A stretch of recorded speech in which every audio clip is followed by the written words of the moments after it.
Every day at 2:47 p.m., the elderly librarian would pause at the philosophy section, run her finger along the spine of Aristotle's Ethics, and adjust it exactly 3 millimeters to the left. Students thought it was OCD. The FBI thought it was something else entirely, because Margaret wasn't organizing books. She was organizing secrets that had been hidden in plain sight for decades. Welcome to the Human Stories. Before we begin this powerful story of mystery, codes, and forgotten genius, tell me in the comments which city you're watching from today. And if you believe secrets like this deserve to be revealed, hit that subscribe button and help ensure these stories are never forgotten. Columbia University Library was a massive treasure trove of knowledge in the heart of Manhattan, housing 4 million books.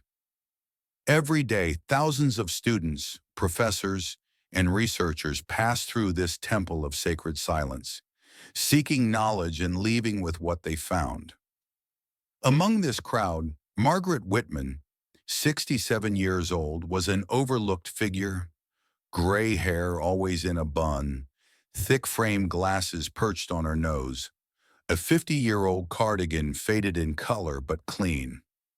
Margaret's voice was rarely heard, only her morning greetings of good day and directions she gave to visitors asking for restroom locations.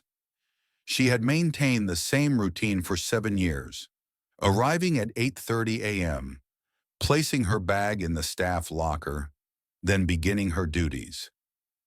Book organizing, shelf maintenance, damage assessment. Ordinary tasks for an ordinary woman? Or so it appeared. None of the students had noticed the subtleties in Margaret's working method. For instance, the precision with which she placed each book, equal distances as if measured with a ruler, or those small adjustments she made with her fingers after placing each volume, as if aligning something invisible. Most striking was her daily timing.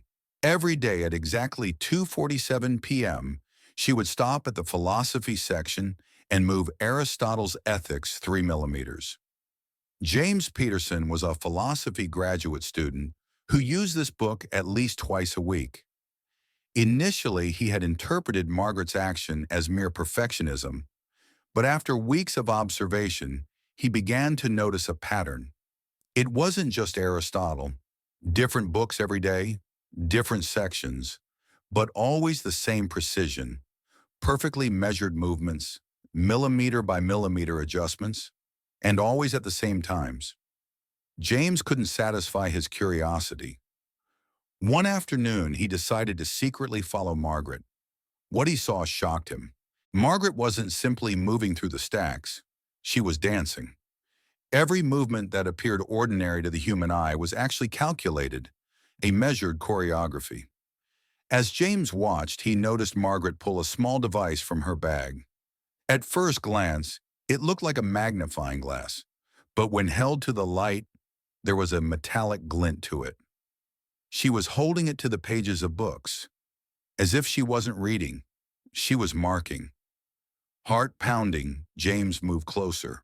Without suspicion, as if it were part of her routine, Margaret was making tiny holes in the margins of an open book with a needle-like point, so small they would be imperceptible to the normal eye. But James had noticed. That night when he went home, he began researching. He scoured everything he could find about Margaret Whitman. Official records showed Columbia University, library services, 7 years of employment. Nothing beyond that. No social media profile, no mention in news archives. Vague previous employment information, as if she had never existed before 2016. James decided to dig deeper. The next day, James began examining the books Margaret had marked. At first, he couldn't see anything, but when he checked with a UV light from his old photography hobby, what he saw struck him with freezing shock. The pages seemed full. Letters, numbers, symbols written in invisible ink, microscopic codes on every page margin, invisible lines between needle holes. This couldn't be coincidence. Looking more carefully, James realized the patterns form mathematical formulas. Not just mathematics, cryptography, encryption algorithms. Working through the night, he tried to decode several codes. The results he found frightened him. Coordinates, names, numerical sequences. None of it was random.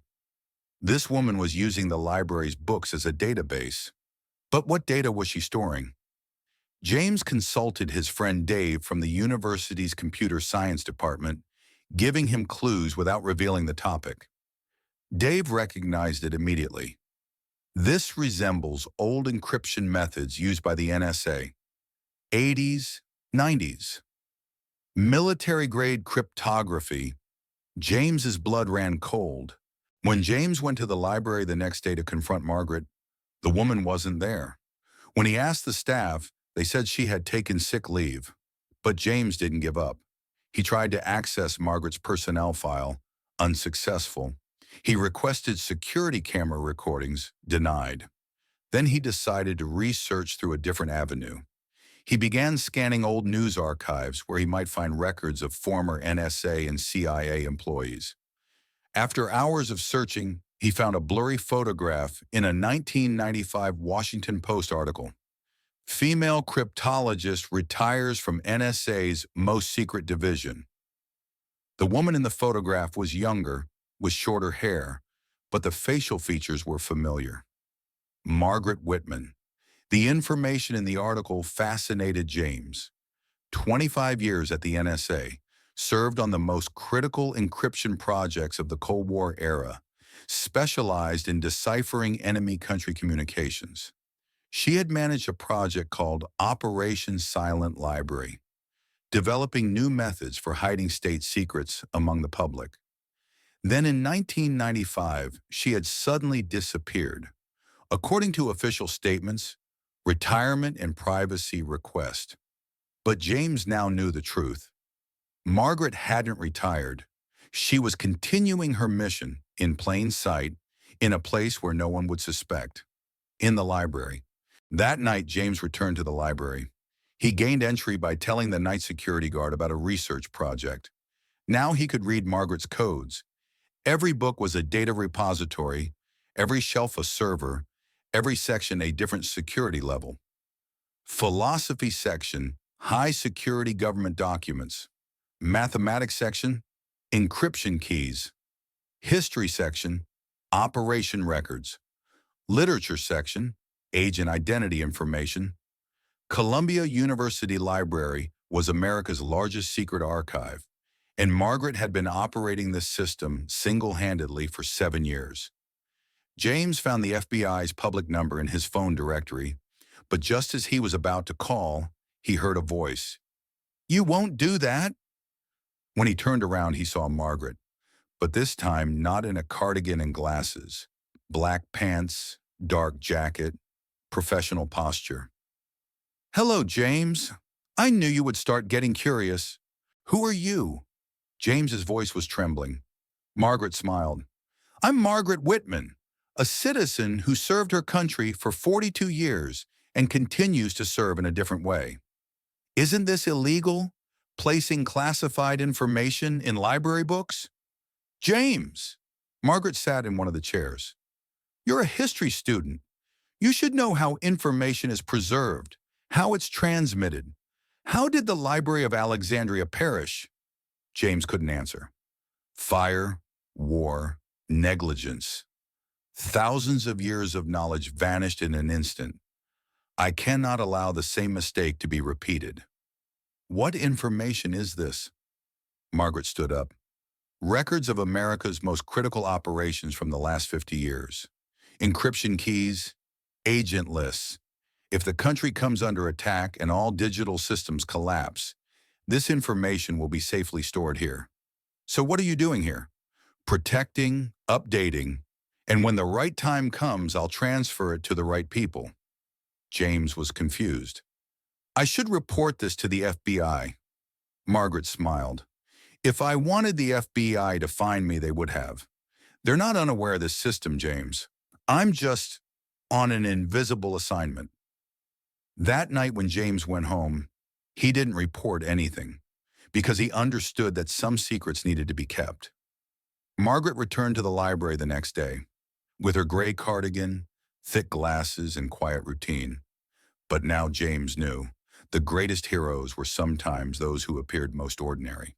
After listening to this story, you'll never look at a library the same way again. Tell us in the comments, have you ever thought there might be hidden messages in ordinary-looking places? If you want more mystery-filled stories like this, don't forget to subscribe because the truth might be hidden somewhere else.